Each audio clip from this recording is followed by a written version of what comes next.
Dear students, मैं doctor CL Verma, associate professor, department of zoology, government Lohia college Churu, Rajasthan. आज अपन पढ़ने जा रहे हैं रिप्रोडक्शन इन यूनियो। यूनियो जो मोलस्का का एनिमल है, उसके अंदर रिप्रोडक्शन कैसे होता है उसका अध्ययन करेंगे अपन। तो सबसे पहले तो ये है कि ये जो एनिमल है वो यूनिसेक्सुअल है। यूनियो के बारे में अपन काफ़ी वीडियो बना चुके हैं और ये यूनियो का लास्ट वीडियो है रिप्रोडक्शन वाला। तो यूनियो क्या यूनिसेक्सुअल है, यानी मेल और फीमेल है वो उसमें अलग अलग होते हैं, लेकिन इसमें सेक्सुअल डायमॉर्फिज्म नहीं पाई जाती है, यानी यहाँ पर लैंगिक द्वैविधता नहीं मिलती है। बाहर से देख करके अपन ये नहीं पहचान सकते कि ये मेल है या फीमेल है, तो यहाँ पर सेक्सुअल डायमॉर्फिज्म नहीं मिलती है। सबसे पहले लेते हैं इसके गोनेड्स। यहाँ पर जो गोनेड्स है वो टेस्टिस भी है और ओवरी भी है। तो जो टेस्टिस है और ओवरी है वो वन पेयर होते हैं, दोनों है वो। टेस्टिस भी वन पेयर होता है प्रत्येक एनिमल के अंदर, और ओवरी है वो भी वन पेयर होता है। मेल के अंदर टेस्टिस मिलेगा और फीमेल के अंदर ओवरी मिलेगी। तो ये इनके गोनेड्स है,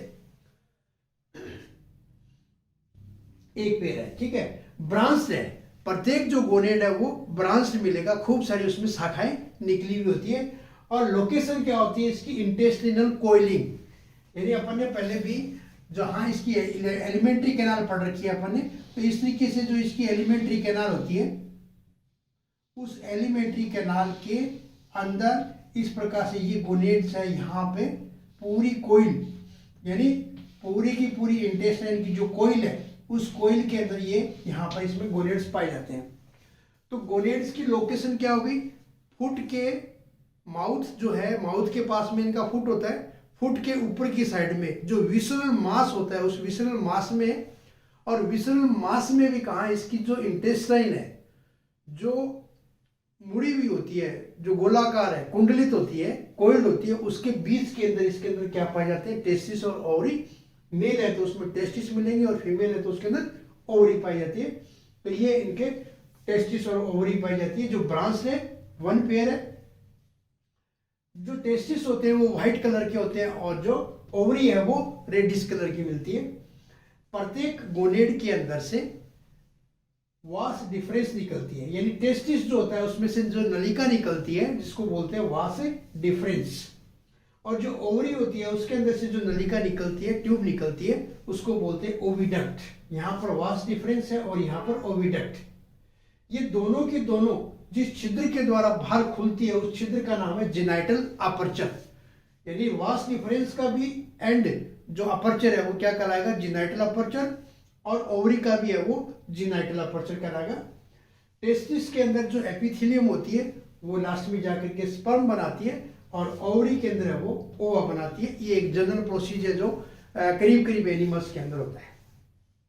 यहाँ जब स्पर्म और ओवा बन जाते हैं उसके बाद में जो स्पर्म है वो जो पानी बाहर निकलता है जंतु के एक्सहेलेंट साइफन के द्वारा, जो पानी बाहर निकलता है उस बाहर निकलते हुए पानी के साथ में वो क्या स्पर्म है वो बाहर निकल जाते हैं। लेकिन फीमेल के अंदर क्या होता है कि यहाँ पर जो ओवा बनते हैं वो पानी के साथ में बाहर नहीं निकलते। वो जो गिल लेमिला होती है, इनर गिल लेमिला और आउटर गिल लेमिला होती है, उन गिल लेमिला के अंदर वो फंस करके रह जाते हैं और फिर वो धीरे धीरे वाटर ट्यूब के अंदर भी चले जाते हैं। तो मैं यहाँ पर आपको थोड़ा सा इसमें बताता हूँ कि जो अपन ने गिल पढ़ रखा है, इसका जो रेस्पिरेटरी सिस्टम पढ़ा था उस समय अपन ने इसके गिल्स के बारे में पढ़ा था। तो इस प्रकार से इसके अंदर ये वाटर ट्यूब होती है, ये बीच में वाटर ट्यूब है और ये यहाँ पे गिल, इसके गिल दिखा रखे हैं अपन ने, इस प्रकार से ये गिल्स होते हैं।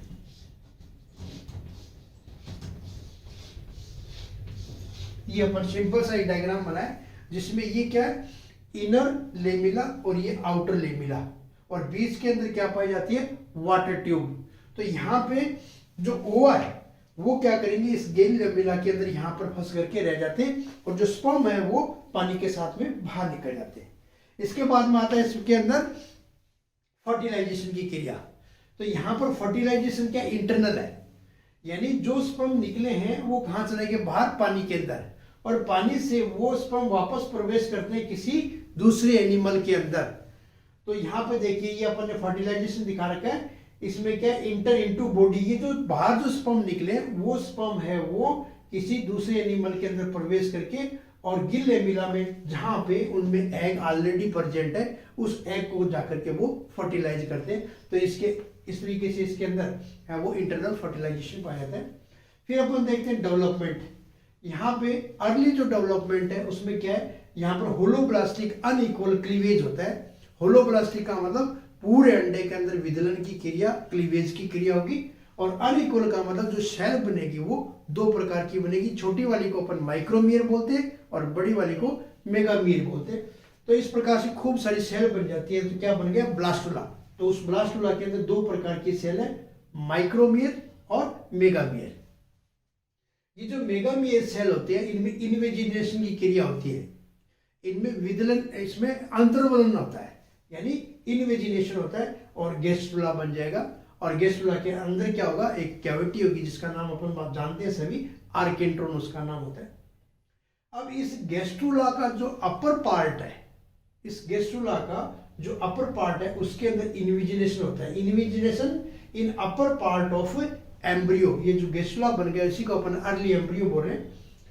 इसके अंदर क्या होगा, इन्वेजिनेशन अपर पार्ट में, तो उसे एक सेल ग्लैंड बनेगी। सबसे पहले इसके अंदर जाकर के क्या बनता है, एक ग्लैंड बनती है। उस ग्लैंड का नाम क्या है, सेल ग्लैंड। और वो सेल ग्लैंड क्या करती है, सेल सीक्रेट करती है, यानी यूनियो के ऊपर जो पाया जाने वाला कवच है उस ग्लैंड का निर्माण उसके अंदर सबसे पहले होता है। उस ग्लैंड का नाम क्या है, सेल ग्लैंड, और वो सीक्रेट करती है सेल। तो इस प्रकार से इसमें सेल बनना प्रारंभ हो जाता है, शुरू हो जाता है। इसके अलावा देखिए जब गेस्टुला है तो इसमें थर्ड है, तो यहाँ पर जो मेसोडर्मल सेल है वो क्या बनाएगी, अडक्टर मसल्स, क्योंकि कवच को बंद और खोलने का काम कौन करता है, मसल्स। तो यहाँ पे सबसे पहले कौन, मेसोडर्मल सेल क्या बना लेगी, अडक्टर मसल्स। और धीरे धीरे क्या होगा, गेस्टुला का जो वो पोर होता है, माउथ होता है, वो बंद हो जाता है। उसके बाद में एक्टोडर्म के अंदर इन्वेजिनेशन होता है और यहाँ पर माउथ का फॉर्मेशन हो जाता है, और एक जो लार्वा बनता है, जो नेक्स्ट स्टेज है उसका, उसी को अपन क्या बोलते हैं, लार्वा। और वो लार्वा ग्लाइकोचिडियम लार्वा है यहाँ पे, जिसका डायग्राम अपन ने बना रखा है। तो यहाँ पे जो अर्ली डेवलपमेंट है जिसमें होलोब्लास्टिक अनइक्वल क्लीवेज होगा, ब्लास्टुला बनेगा, गेस्टुला बनेगा। गेस्टुला बनने के बाद में क्या होगा, अपर पार्ट में इन्वेजिनेशन होगा जिसमें एक सेल ग्लैंड बनेगी। वो सेल ग्लैंड क्या करेगी, सेल को सीक्रेट करेगी, यानी कवच बनाना प्रारंभ हो जाएगा। मेसोडर्मल सेल्स क्या करती है, अडक्टर मसल्स बनाती है जो कि उस कवच को धीरे धीरे खोलने और बंद करने का काम करती है। और गेस्टुला का माउथ बंद हो जाता है और फिर एक्टोडर्मल सेल के अंदर इन्वेजिनेशन होता है और इसके अंदर क्या बन जाता है, माउथ बन जाता है। इस प्रकार से जो नेक्स्ट एम्ब्रियोनिक पार्ट जो बना उसी को अपन क्या कहते हैं, ग्लाइकोचिडियम लार्वा। तो यहाँ पर अपन एक डायग्राम दिखा रखा है, ये जो डायग्राम है वो किसका है, ग्लाइकोचिडियम लार्वा।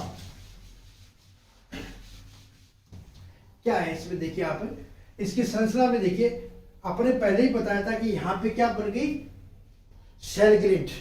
तो ये देखिए सेल ग्लैंड ने क्या बना दिया, बाइवाल कवच बना दिया। ये देखिए दो सेल बना दिए यहाँ पे, और इस जो लार्वा है इसका ये ऊपर का पार्ट है और ये वाला नीचे का पार्ट है। इसका मतलब जो सेल है वो ऊपर वाले पार्ट से दोनों जुड़े हुए हैं, लेकिन नीचे वाले पार्ट की तरफ अपन देखें तो यहाँ पर ये दोनों के दोनों सेल है वो फ्री है। और फ्री के साथ साथ में ये सेल आगे जाकर के इस तरीके से नुकीले भी हो जाते हैं। तो उस नुकीले पोर्शन को अपन क्या बोलते हैं, हुक्स बना देते हैं, और उन हुक्स के ऊपर छोटे छोटे ब्रिसल्स लगे रहते हैं। तो ये यहाँ पर अपन ने ब्रिसल्स दिखाए, खूब सारे सफेदी रोम, कांटे नुमा रोम तो नहीं कह सकते, कांटे से निकले रहते हैं यहाँ पे हुक्स के ऊपर। और इसके अलावा देखिए यहाँ पर क्या बन गया, सेल के अलावा यहाँ पे देखिए ये अडक्टर मसल्स, जिसका अपन यही जिक्र किया था कि मेसोडर्मल सेल क्या बनाती है, अडक्टर मसल्स। तो ये यहाँ पर अडक्टर मसल्स बन गई। दूसरा देखिए यहाँ पे मेंटल भी बन गया। ये देखिए मेंटल की दो लेयर है, ये वाली जो दिखा रहा हूं मैं ये मेंटल है, इसका प्रवार है। तो यहाँ पर मेंटल भी बन गया, और मेंटल का कुछ पोर्शन आगे ग्रोथ करके इसके ऊपर सेंसरी ब्रिसल्स लगे रहते हैं। इसके अतिरिक्त देखिए इसके बीच में एक बड़ा सा थ्रेड निकला रहा है जिसका नाम है बाइसस थ्रेड। इसी थ्रेड का नाम क्या है, बाइसस थ्रेड। तो इस प्रकार से ये क्या बन गया, एक ग्लोचिडियम लार्वा बन गया। और जब ये ग्लोचिडियम लार्वा, इसकी संरचना में क्या बन गया, शेल है, अडक्टर मसल्स है, मेंटल भी है, इसके अलावा इसके बीच में जो थ्रेड है उसका नाम क्या है, बाइसस थ्रेड है। इस प्रकार से ये क्या बन गया, एक ग्लोचिडियम लार्वा। अब ये ग्लोचिडियम लार्वा है कहां पर, ये ग्लोचिडियम लार्वा अभी अपन ने जो वाटर ट्यूब बनाई थी यहाँ पे, जो गिल लेमिला दिखाया था, उन गिल लेमिलाओं के अंदर होता है। और जब ये मेच्योर हो जाता है तो बाहर निकलने वाले पानी के साथ में इस थ्रेड की सहायता से मूवमेंट करके, इनका खुद का मूवमेंट नहीं होता है, स्वयं का इनमें कोई ऐसी कैपेसिटी नहीं होती है मूवमेंट में, लेकिन इस थ्रेड के मूवमेंट की वजह से, और वो जो जितने भी ये ग्लाइचिडियम लार्वा बने हैं, वो लार्वा सारे के सारे पानी के साथ में बाहर निकल करके आ जाते हैं। अब ये जो लार्वा ना तो फीडिंग करता है, कवच इसका जरूर खुलता बंद होता है, लेकिन फीडिंग नहीं करता है ये, और ना ही इसमें अपने आप मूवमेंट होता है। तो क्या होगा कि जैसे ये पानी में जाएगा तो या तो पानी की तली के अंदर बैठ जाएगा, और अगर पानी की तली के अंदर नहीं बैठेगा तो ये पानी की धारा के साथ में बहता हुआ जाएगा। ठीक है, अब इसका आगे डेवलपमेंट कैसे होगा, इसको सेकेंडरी होस्ट चाहिए, और इसका सेकेंडरी होस्ट क्या है, मछली होती है। अगर ये इसको मछली मिल जाती है तो उसके ऊपर ये एक्टोपैरासाइट के रूप में रहता है, और अगर इसको वो जो फिशेज नहीं मिलती है तो इसकी डेथ हो जाती है। तो जिसको फिशेज मिल जाती है उस फिशेज के ऊपर जाकर के क्या है, ये इस बाइसस थ्रेड के द्वारा चिपक जाता है, और इस बाइसस थ्रेड को के द्वारा कुचल करके, खरोच करके, और वो स्किन के अंदर इसको प्रवेश करवा देता है और उसके ऊपर चिपका रहता है। तो इस प्रकार से, जैसे मान लीजिए कोई ये फिश है, इस प्रकार से ये फिश दिखा रखी है अपन ने,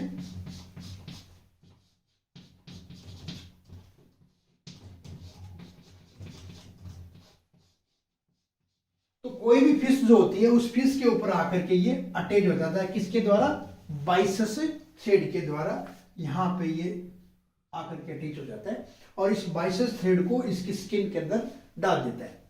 धीरे धीरे इन हुक्स की सहायता से ये क्या करता है, इस स्किन को उखाड़ करके अंदर प्रवेश करने की कोशिश करता है, और काफी हद तक उसके अंदर प्रवेश कर जाता है। तो इस प्रकार से अगर फिश को अपन देखेंगे तो फिश के ऊपर इस तरीके से ये ब्लैक हेड से दिखाई देंगे, इस प्रकार से ये इसके ऊपर यहाँ पे ये अंदर प्रवेश कर गए, ये स्किन आपको यहाँ से उभरी हुई दिखाई देगी। तो ये इस स्किन के अंदर प्रवेश करके ये जो बाइसस थ्रेड है, उस बाइसस थ्रेड के द्वारा फिश के अंदर से ये भोजन प्राप्त करते रहते हैं, और वो अपना ग्रोथ है वो करता रहता है। जब इसकी पूरी ग्रोथ हो जाती है, इस सिस्ट की पूरी ग्रोथ हो जाती है, तो ये जड़ करके 10 सप्ताह तक, केवल लगभग 10 सप्ताह तक है वो इस अवस्था में रहता है, और उसके बाद में ये जो सिस्ट जो बनी है इस फिश के ऊपर, और वो पटक करके नीचे पानी के अंदर गिर जाती है, और धीरे धीरे ये है वो इसके अंदर मेटामॉर्फोसिस की क्रिया होगी, और इस मेटामॉर्फोसिस की क्रिया के द्वारा ये क्या बन जाएगा, अडल्ट में। जब ये अडल्ट में बनेगा तो क्या होगा, यहाँ पर जो हुक्स पाए जाते हैं वो हुक्स है वो धीरे धीरे विलुप्त हो जाएंगे, ये बाइसस थ्रेड है ये भी विलुप्त हो जाएगा, और इस बाइसस थ्रेड का जो बेस होता है, इस बेस के ऊपर यहाँ पर इसका माउथ बन जाएगा, माउथ के पास में इसका फुट का निर्माण भी हो जाएगा, और गिल्स भी बन जाएंगे। इसके अतिरिक्त क्या होगा, यहाँ पर जो एक अडक्टर मसल्स है उसकी जगह दो यहाँ पर दूसरी एक मसल्स और बन जाएगी, क्योंकि अपन जानते हैं कि यूनियो के अंदर इस प्रकार से जो यूनि है इसके अंदर दो यहाँ पर अडक्टर मसल्स होती है, तो इस प्रकार से इसके अंदर दो अडक्टर मसल्स है वो बन जाती है। तो इस प्रकार से इसके अंदर मेटामॉर्फोसिस की क्रिया होती है। एक बार मैं फिर इसको रिपीट करना चाहूंगा कि जैसे मान लीजिए ये यूनियो है, और इस यूनियो के अंदर से सबसे पहले क्या निकलेगा, स्पर्म। ठीक है, क्योंकि यहाँ पर अपन ने क्या बताया कि जो मेल है वो क्या बनाता है, स्पर्म, और वो स्पर्म है वो पानी के साथ में बाहर निकल जाते हैं।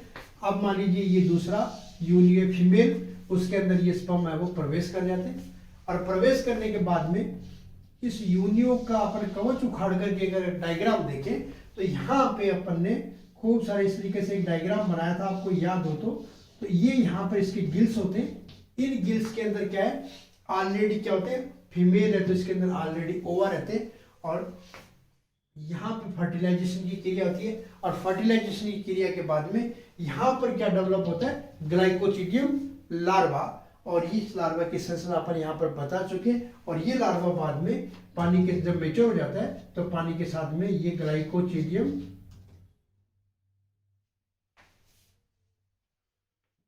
ग्लूचिडियम लार्वा बाहर निकल जाता है। और ये बाहर निकल करके ये किसके ऊपर आता है, फिश के ऊपर। बाहर ये फिश के ऊपर है वो एक्टोपैरासाइट के रूप में रहता है। और उसके बाद में जब ये मेच्योर हो जाता है तब ये बाहर निकल जाती है और इस प्रकार से इसके अंदर अडल्ट का निर्माण होता है। तो ये है यूनियो का जो रिप्रोडक्टिव सिस्टम। ये जो लार्वा है ग्लाइकोचिडियम लार्वा, इसकी एक इंपॉर्टेंस है क्योंकि अपन जानते हैं कि यूनियो है वो एक बहुत ही सुस्त एनिमल होता है, लेजी होता है, वो स्लगिश होता है और उसका मूवमेंट है वो बहुत ही धीरे धीरे होता है। तो इसका मतलब क्या है कि यूनियो एक ही एक जगह पर पाए जाएंगे क्योंकि इनमें मूवमेंट होता नहीं है। लेकिन इस ग्लाइकोचिडियम लार्वा की वजह से क्या होगा, ये पानी के अंदर फ्लोट करता रहता है, जिससे क्या होगा कि ये जहां भी इसको फिश मिलेगी तो वो फिश है इसको दूसरे स्थान पे ले जाएगी और वो जाकर के कहीं और जाकर के गिरेंगे। तो इस प्रकार से इनका प्रकीर्णन यानी डिस्पर्जल, जो यूनियो का डिस्पर्जल होता है उसमें इसका बड़ा योगदान होता है। ये इसका महत्व है। तो इस प्रकार से यूनियो का रिप्रोडक्शन कंप्लीट होता है। थैंक्स।